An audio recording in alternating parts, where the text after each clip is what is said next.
amount of work he does. And what we enjoy is the fact that even though the siren call of movies and TV are out there marketing him in every direction possible, he still loves being involved in comic books. And it's my pleasure and privilege to introduce Mr. Geoff Johns.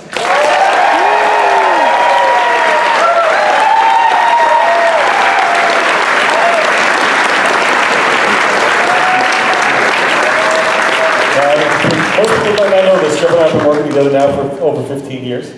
15 years. Doesn't feel a day over 14. Sometimes it feels like 20, 30, 40. But it's okay. It's okay. But the fun part of what I want to do is I really want to get into the process of what it is to you to be involved in the comics and the characters and what they mean to you. So instead of starting with just the history of comics and what you've done, I want to start with your personal interest in comics.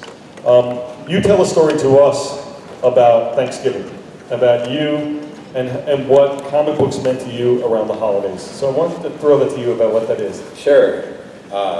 Thanks everybody for coming.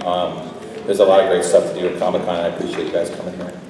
And thanks for all the support you give in DC on everything. It's been amazing. And thanks, Dan, for being up here. It's always a blast to talk to you. I know, it's fun. Dan's like that kid you would invite over and stay up all night and talk about comics and like plan what the new Teen Titans team would be if you did it. Which is literally what we do. Exactly what we do. I'm like, oh, we did do that. We did do that. Yes, we did that. Anyway, so yeah, it's funny. When we were talking about Doomsday Clock, I really was adamant about. I wanted the first issue to come out at Thanksgiving, that Wednesday before Thanksgiving, because I remember as a kid, Thanksgiving holiday and that Wednesday, going to the comic shop was like the greatest day ever, because you go there and you knew you had all this time with friends and family and nobody was going to bother me reading my comic books. And I remember buying these issues, and there was this book called Justice League Quarterly. If anyone's as old as me, they might remember it. And it was this book that I think Keith Giffen wrote, and it was about the Injustice League, which is like Big Sur and these weird characters, but it was an 80-page book, and I was just so excited to sit down and read it. But I loved having, whether I was like on a plane or on a train or at home during the holidays, it was just so fun to have like those comics I was so excited to read. And I wanted Doomsday Clock #1 to come out during that same period, because for me it was just I have a real strong memory of joy, like great joy during that time, getting my new comics. So. And what's your first comic book experience? What's the first time you remember this is something I want to buy more and more of? I think I remember I was in this thing called Indian Guides, which was in Michigan. My name was Tomahawk. And my brother... Son of Tomahawk. Oh, no, it wasn't. But that's cool though. Yeah. And my dad and my brother and I were going up into the wilderness. If anyone's from Michigan, it's mostly wilderness. And we stopped at some old general store, and Batman the Outsiders #13 was on the racks. That's why I love the Outsiders. I know it is. And by the way, how many people notice that? You always remember not only the comic you bought, but the issue number. I always love the fact that you always remember the issue. Still have it, yeah. I wrote my name on it, which is a bummer, but I can get you another copy. But that was my first memory, was reading that book, and it was this great story. It was a one issue story about. It's a really emotional story about. The Outsiders, and they didn't know who Batman was. That the fact that he was Bruce Wayne, and they found out he was Bruce Wayne, and it was so amazing because they felt so terrible about why he became Batman. They're like, oh my God, he lost his parents, and that's why he does this. And they were trying to save him because he was dying of poison, and through that they learned who he was and his origin. But the emotional element of that book, the fact that I had never considered what someone would do, like they're like, wow, Batman's so cool and so scary and so strong, and so, we're so glad he's in Gotham, or we work with him, but he's a little dark and weird, or distant, and then finding out, well, this is why he became Batman, the empathy that went into from the characters that went into Batman, and it changed the relationship at the end of the issue. They're like, we cannot tell Batman, we know he's Bruce Wayne, that's his story to tell us. It gave me such an impact on me that suddenly I cared about characters that I'd never met before, like Metamorpho and Katana and Black Lightning, and with Batman, and I just couldn't get enough, and from then on, I was hooked. And what was the first character you identified with that you really felt you had Flash. stories to tell with? The Flash. And why is that? The truth is, this is not as, by the way, intellectual. I watched him on Super Friends and I thought he looked cool. And I just thought, wow, super speed is such an interesting power, and I loved his villains. I loved that he fought all these guys at once. I'm like, that's so cool, and I thought his villains were cooler than Batman's, and I started reading him in Crisis, the first Crisis, really, and he was such a huge hero in that, and I watched him die, and as a kid, I was just like, I didn't skip a beat. I'm like, oh, I'm just going to buy all his back issues. And his comic was still going, then it got canceled. And I just loved the character, and I liked the idea of Barry Allen, this really good guy, normal guy that got hit by lightning that became a superhero. And he was a real earnest character. He was more, because I'm more in the Superman camp, like the Superman, Wonder Woman, Flash, like the more kind of brighter, heroic characters. I love Batman and kind of the vigilantes, but I skew more towards, like, you're like, are you a Superman or Batman guy? Or a Superman guy? Is that why you never wanted to do Batman as a regular series? I mean, you think about the resume, the body of work you've done at DC, and you've never really done, you've done the Earth 1 books, but you never did a run on Batman, which seems to be what everybody chooses first. Yeah, I want to do a run on Batman for sure, because I love the character, but to me, I love taking characters that don't work. Like I'm like, Batman, he's great, he works, he's like, you can tell cool stories with him. But for some reason, like when someone says to me, like, Aquaman sucks, I get really bothered by it.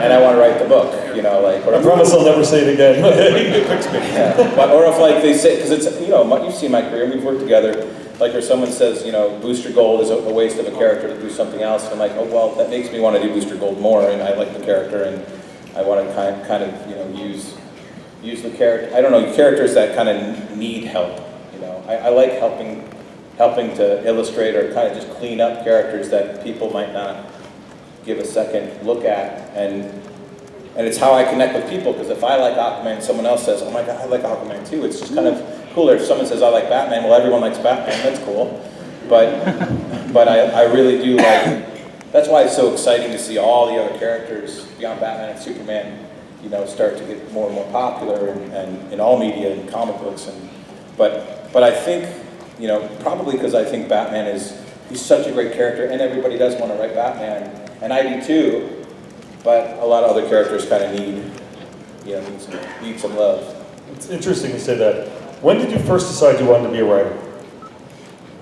Probably when I started in high school, when I was, no, even junior high, when I was drawing my own comics, because I wrote them.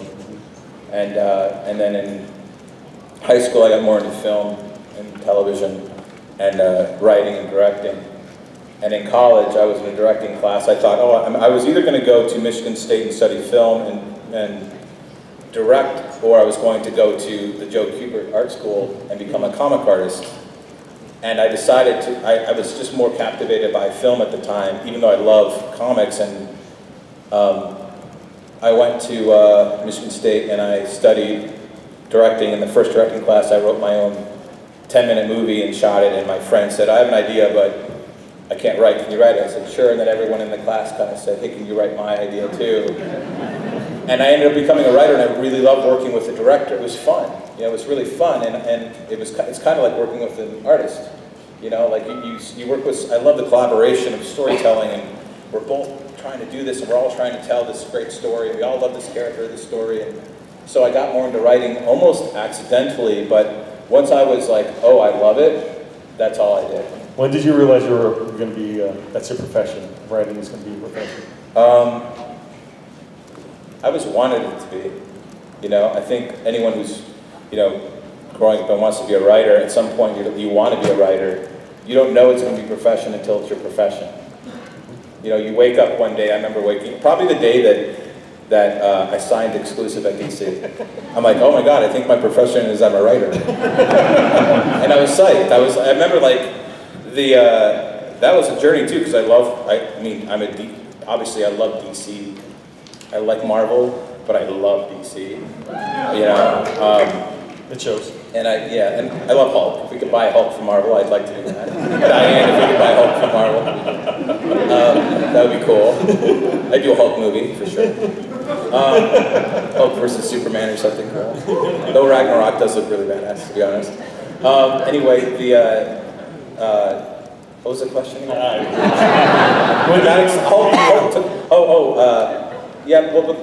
So I was working for Dick Donner as his assistant, and I was writing comics.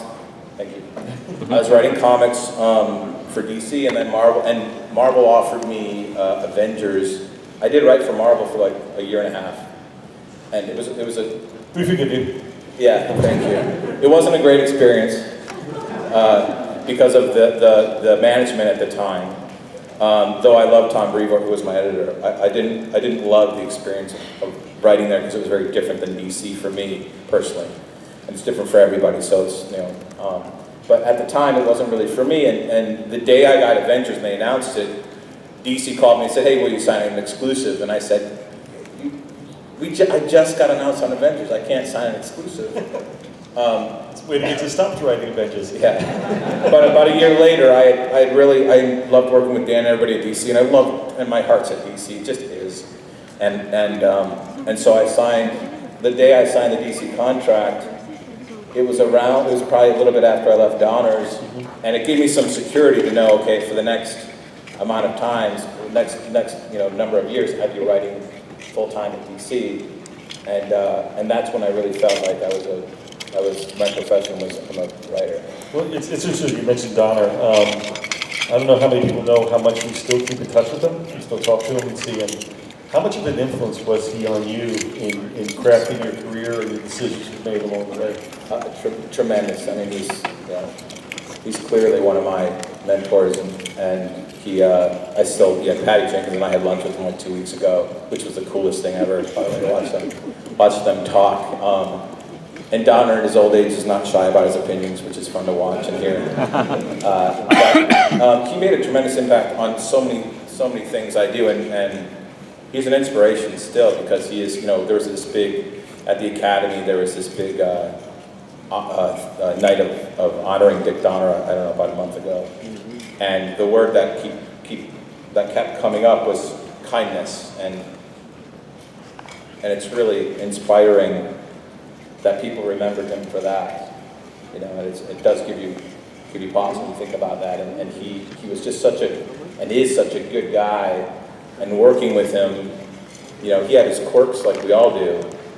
But he's genuinely a wonderful human being, and he always cared about story. He'd always, there's a lot of times if any of you guys work in a creative environment, people get really protective, and they're like, oh, only these three people can come in a room and talk creative, and it's kind of demotivating when you're not allowed to be in that room when you're kind of coming up. And Dick would be like, "Kid, let's go." He'd always call everyone kid because he couldn't remember people's names. "Kid, let's go." And this is like after I've been working for like 3 years. "Kid, let's go. We're going to talk about this script," and I'd go in there with the screenwriter, producer, him, and whoever else. And I was lucky enough to be in rooms with like Michael Crichton and Brian Helgeland and a lot of amazing writers over the years, and he brought you into the editing room, and he brought you into, I sat in an editing room with him for 3 months, editing his movies, for 2 movies, and to watch him cut a film, and to watch him break a story, and to watch him talk about what people care about and what connects with people. It was all about heart. He always would say that. It's all about heart. Do you care? Because if he said if there is a choice between, logic and heart, then choose heart. And you'll figure out the logic. The logic will come. I'm never worried about figuring out logic, especially in comic books. But it's all about the heart of the character and what that character means and what that character is experiencing and the emotion that you bring with that character. And if you look at his movies, he's probably one of the most versatile directors in history and one of the most underrated. Between The Omen and Superman, you're like the same director directed The Omen and Superman and Goonies and Lethal Weapon, and so on and so on. And Radio Flyer, which is an underrated film. Now go back to you for a second. Were there any other influences you draw from that you in crafting in developing your career? Creative? Yeah. In comic books and the writers there, it was always, I loved. You said it in the last panel, so I'm going to repeat you. Animal Man, like Grant Morrison's Animal Man and Doom Patrol, Mark Waid's Flash, you know, Marv Wolfman, certainly almost everything he's done. I thought, like Teen Titans, all the characters he's created, Crisis. You know, the characters that John Ostrander, massive, underrated writer still, I think, from the 80s, who would take characters, because I'd watch him take a character like Captain Boomerang, I'm like, he's the worst Flash Rogue. And then suddenly he's in Suicide Squad, I'm like, oh my God, he's the best Flash Rogue. Next to Captain Cold, he's the best Flash Rogue that there is. And then he took Captain Cold and put him on the Suicide Squad, and that was even better. But he would take characters that people wrote off, and that's when I went, oh, there's no bad characters, there's only bad writers and bad stories, and it's all about celebrating the character, getting into the character, cracking into the character. So there are a lot of writers that I would look at, and that, and there's, you know, you have your favorite directors growing up, you know, Zemeckis, and Back to the Future is my favorite movie. Some people don't totally appreciate it. And you know, Ghostbusters, like the 80s, the mid-80s, that was my jam. You know, it's interesting. You were talking before about how you gravitated to broken characters, broken ideas, and I've always described your writing style as rather fearless, taking on the things that need to be fixed, not worrying about people's perceptions on how you were fixing them, because you had such conviction in what you did. And that got us to our first pass at Rebirth, our very first Rebirth, which was Green Lantern.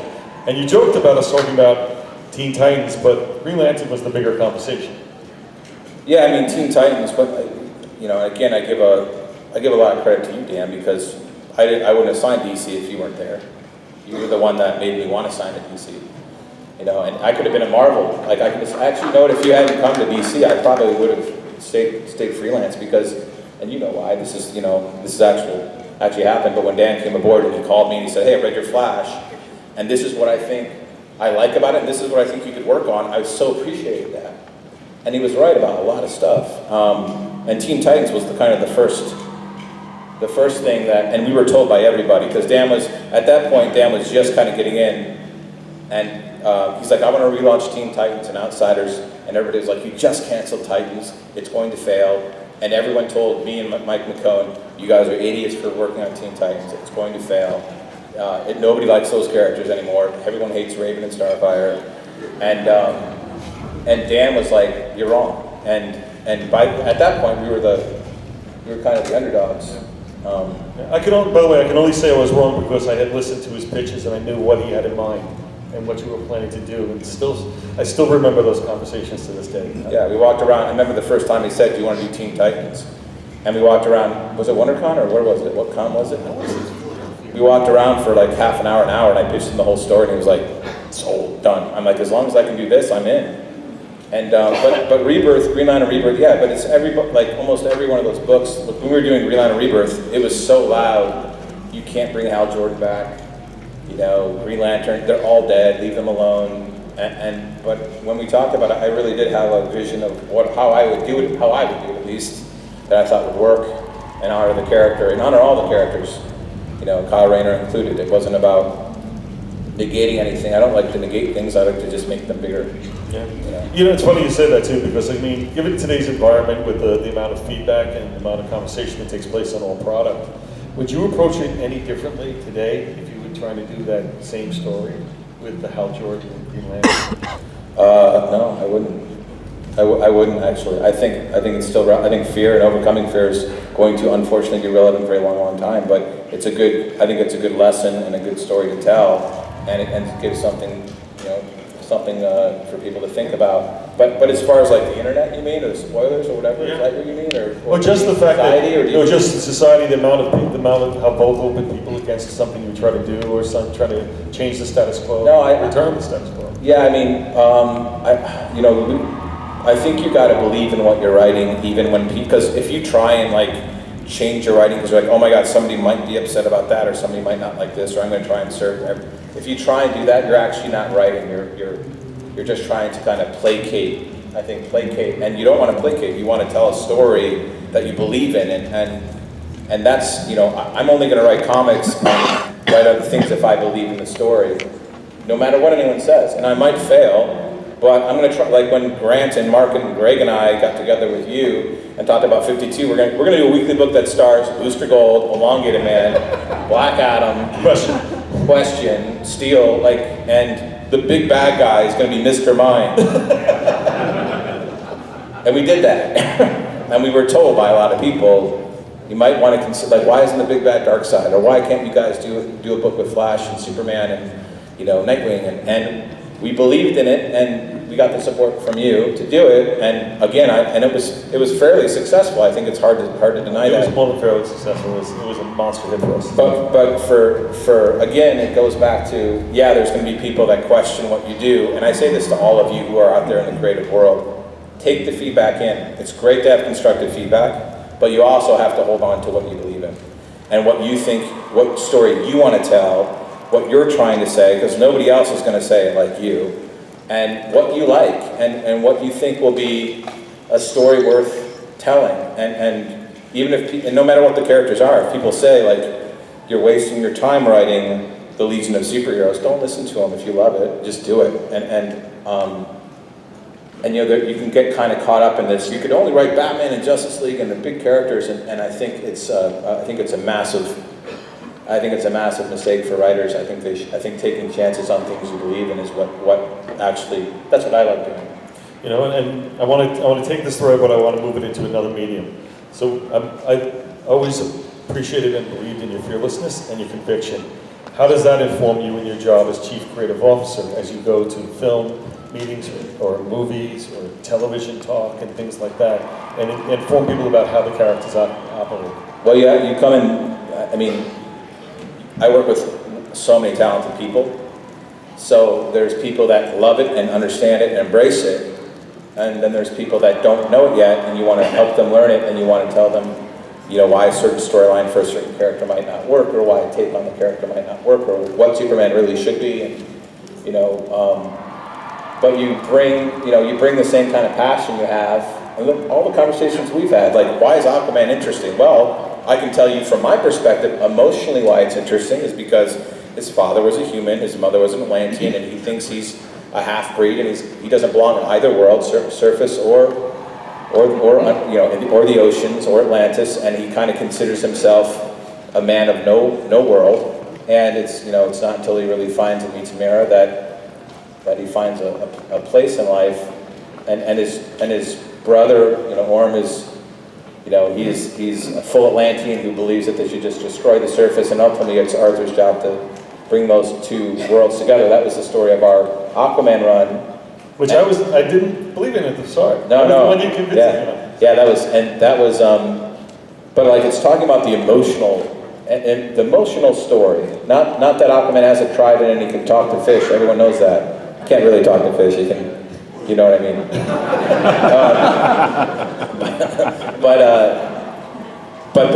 But I work with a lot of great people. But the whole thing is to craft and shape the story and the tone to fit the character and to celebrate the character, instead of deconstruct the character. I think you want to celebrate the character because you got to celebrate something and build it up, I think, to really make it into something that represents who that character truly is. So that's, and also the fact that I've written all these comic books, it gives me a lot of credibility coming in the room because it's hard to argue sometimes.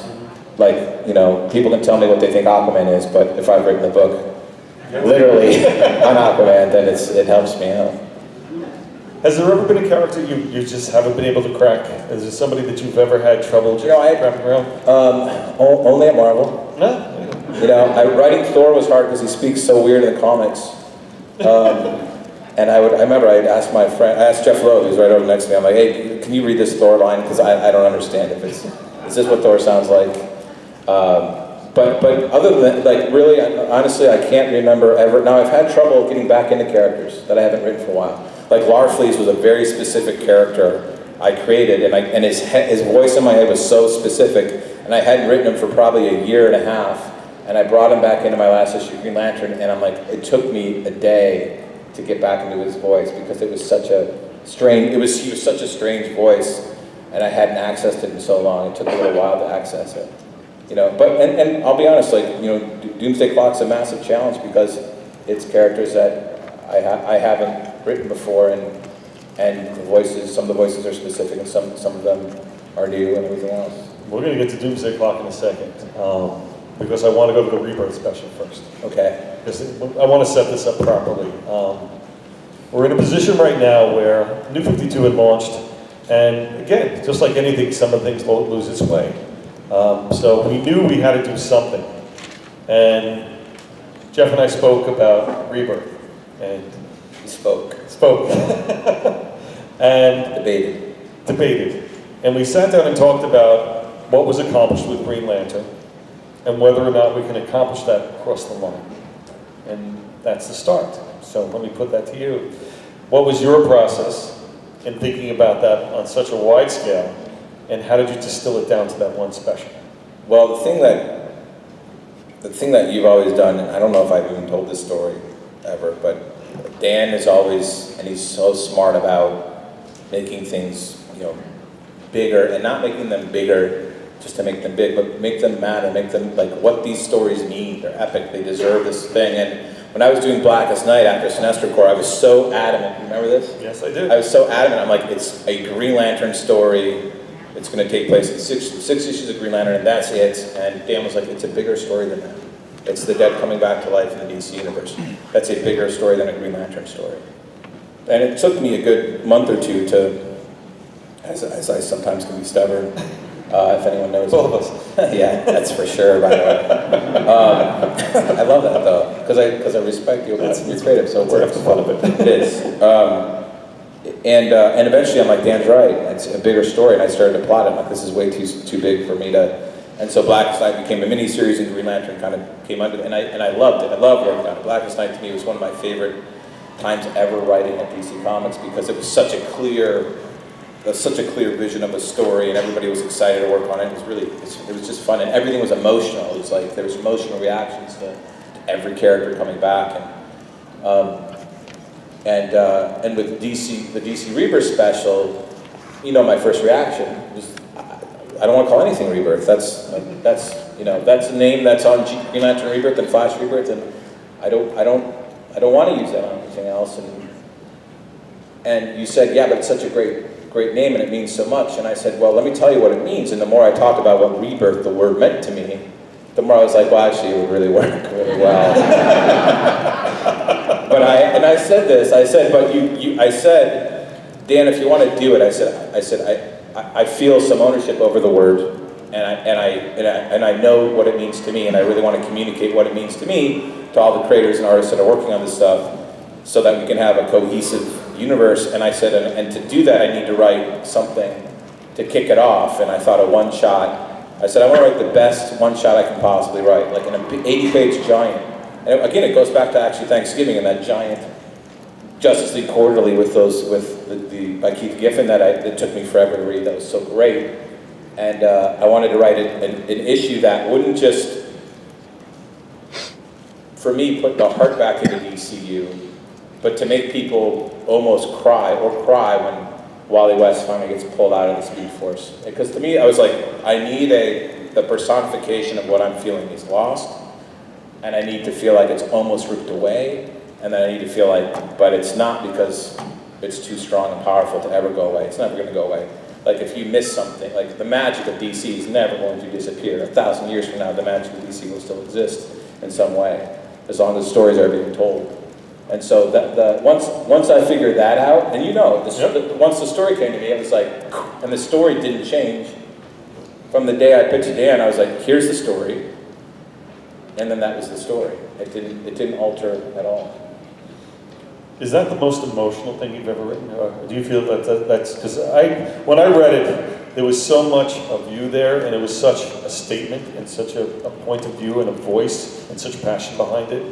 For me, it felt like some of the most emotional work you've ever done. It was, because the whole book for me was about how much I love the DC universe, and how much I wanted it back in a certain way, but the aspects of it back. There were so many great things that were built in the New 52, but there were a few things for me that were lost. We've talked about, like, hey, how do we get these back? and keep building on the New 52, but also bring in everything else, bring in the past, bring in the characters, bring in the real warmth in the heart, and that comes from relationships, from the relationships of the characters. Like I wanted to see Oliver Queen and Dinah Lance having their adventures, but something was missing. Like they didn't know each other, their love wasn't there, and they could feel it. And you would see, I liked seeing the contrast of Dinah Lance in like kind of a rundown place, and Oliver Queen in his penthouse, and then at night just wondering, why don't I feel complete? What's bothering me?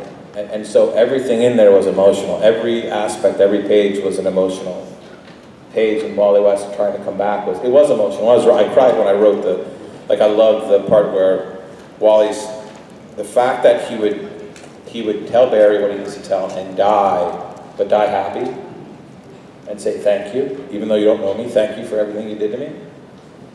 And that would have been okay send-off, but this is a DC universe. I gotta tell more stories.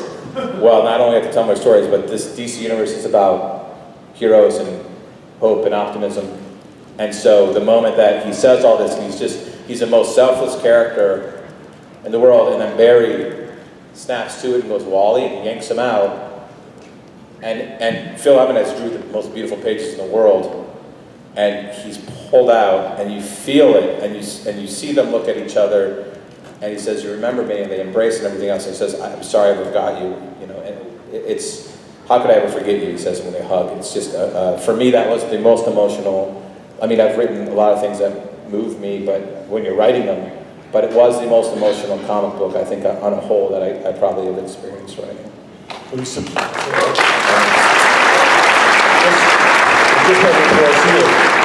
also want to say, were you surprised at the incredible positive reaction to that story and just the amount of emotion it generated from the fan base as well? I was.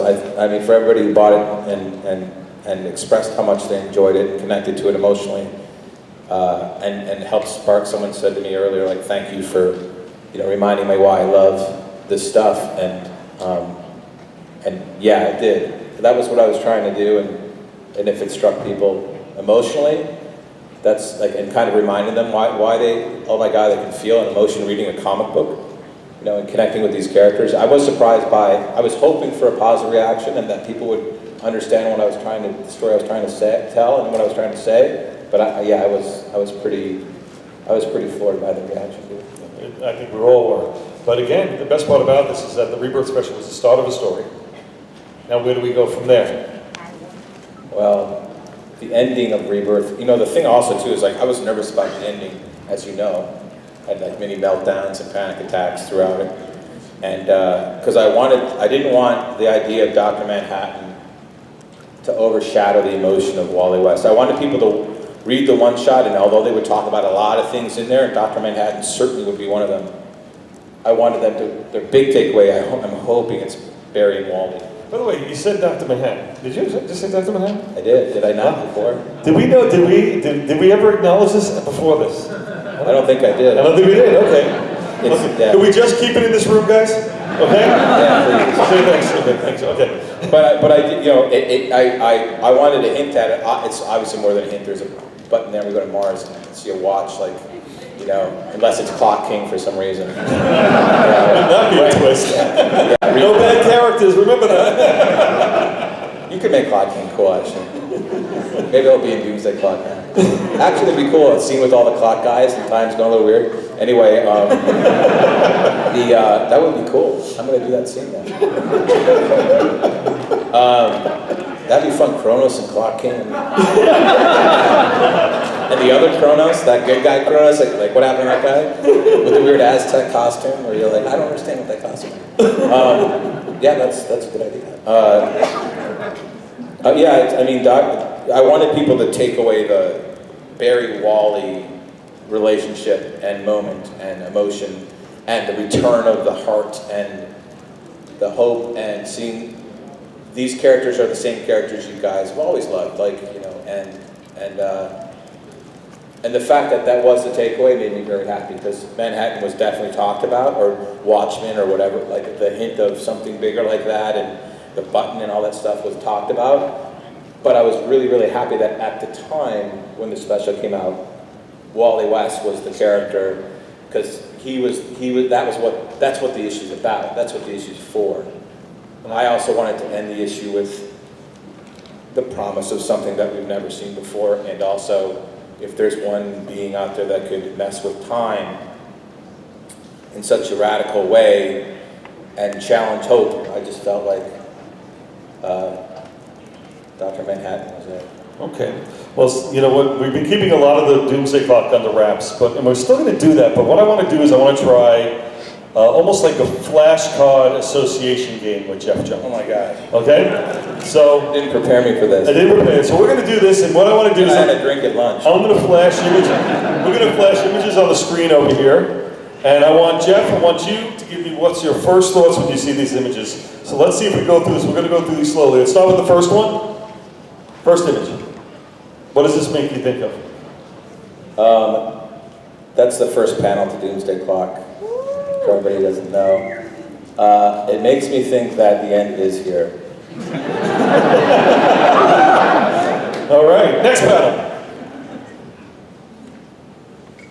It's another panel from issue 1.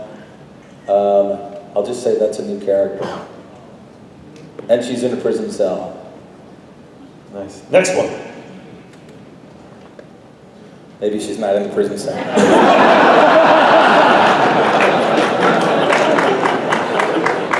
Let's go try another image. Desperation. I know this scene. I know the context of this scene. I wanted a car. I mean, this is, we'll talk about process, but Gary Frank and I have been, we talked for an hour. The other day we talked for an hour about one panel in this. And let's you want to acknowledge Gary's the artist? Oh yeah, I'll tell you, let me tell you a little bit about Doomsday Clock. My collaborator and partner in crime, Gary Frank, who you guys should know, he's awesome.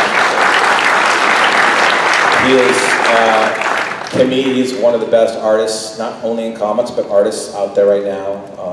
He loves storytelling. He's all about the emotion of the storytelling. He doesn't get a thrill out of drawing characters. He gets a thrill out of drawing emotional stories. And his favorite panels are panels like this, where he's in a world telling a story. And, our colorist, Brad Anderson, who's, he's got so much work, because when Gary and I talk about a panel for an hour, guess what? Brad talks about a panel for an hour too. And what the colors mean and what they are and how deep we're going into it. And, my editor, Brian Cunningham, same way, this is not a normal comic book for us.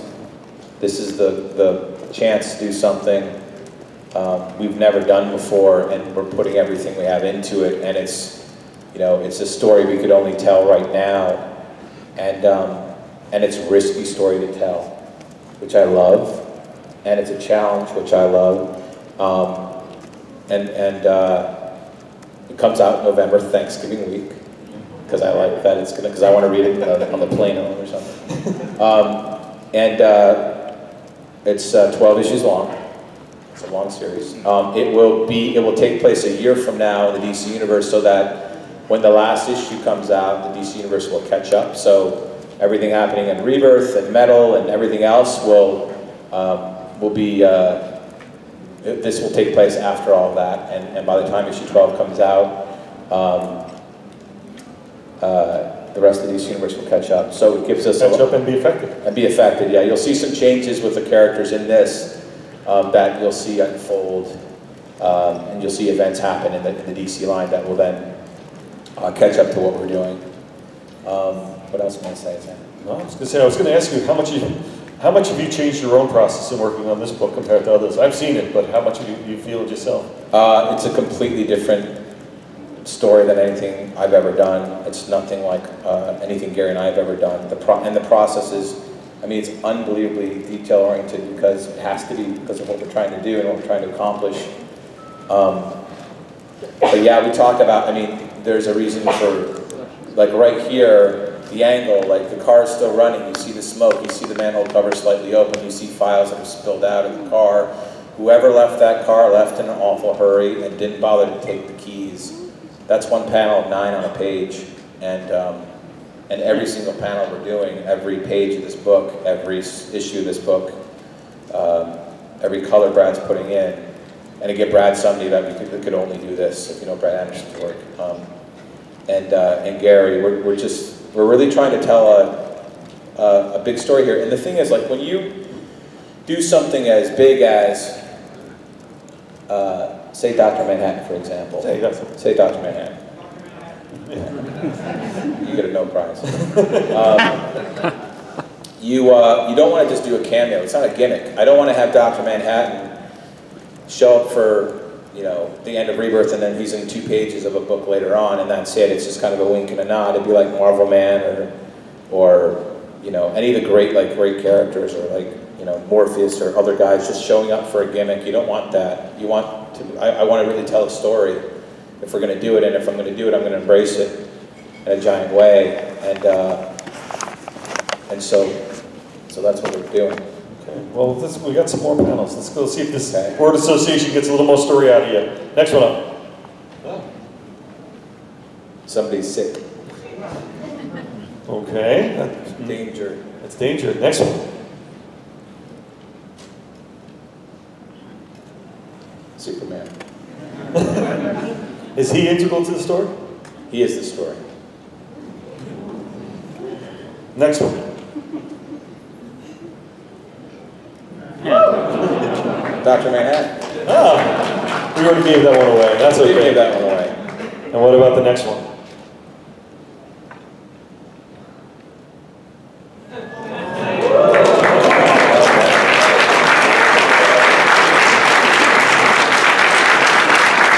How does it feel to be working on a project like this? I was talking to Gary on the way down here this morning, and we talked for an hour. Again, I think about like one panel.